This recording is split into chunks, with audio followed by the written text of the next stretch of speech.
Okay, today we are looking at accent chairs on Facebook Marketplace, and we are going to pretend that we are the Facebook Marketplace product manager in charge of increasing engagement on the marketplace. What would you do to increase engagement?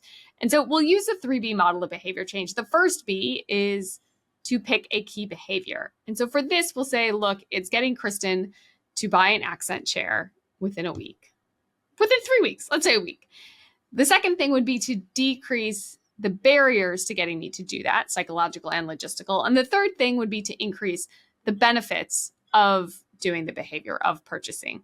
And I think in this case, a lot of the lift could be gotten from the second B, which is decreasing barriers. And we'll list 3 ways that this product manager could do that. The first is decreasing search costs. The second is going to be decreasing logistical costs, actual logistical costs.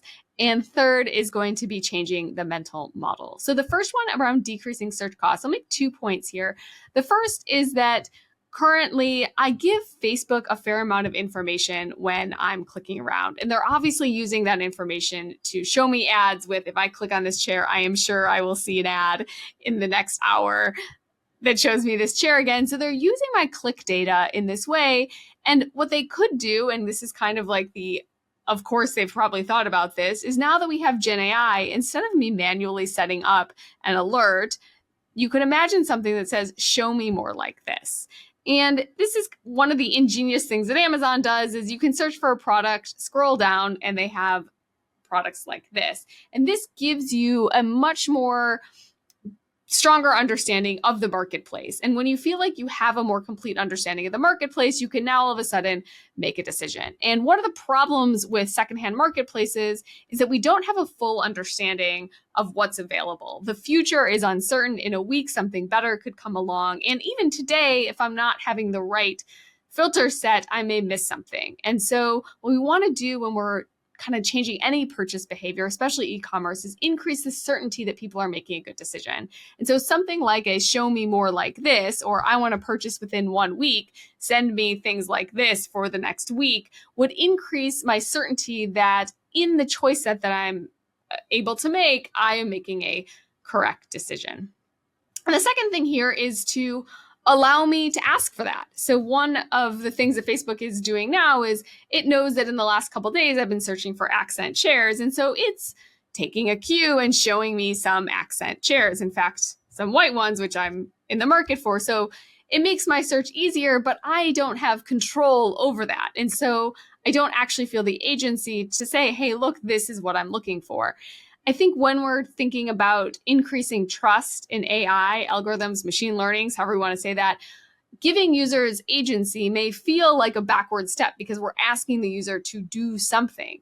But in some ways, it's going to increase their buy-in. You know, if someone were to fully make a decision on your behalf and not tell you and then expect you to follow it, you may have some level of discomfort. And this is really what we're seeing in AI, is that giving the user a little bit more control can drive more acceptance of the algorithm recommendation. Okay, so that's the first one. The second one is really thinking about in our behavioral diagnosis, which is mapping out every single step it would take to do the behavior, you would have to get this lovely blue velvet seat to my house.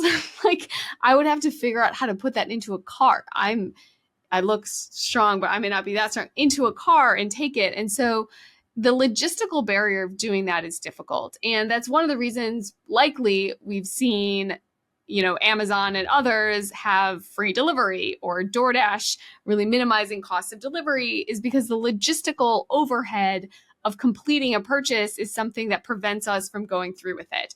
Even though the real cost is the velvet love seat, the actual cost in my head is picking it up. And so it's surprising to me that Facebook hasn't partnered with somebody like one of the rental car places that says, hey, look, if you rent from us, you can get it. You're just going to be going an hour into Emeryville. We'll help you pick up this chair into Oakland.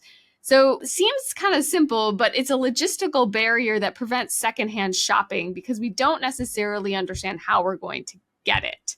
And to do that, you'd have to go through the full flow to understand that people have this perception of friction. And so obviously, we could imagine saying something like, comes with a $50 credit to some get around car.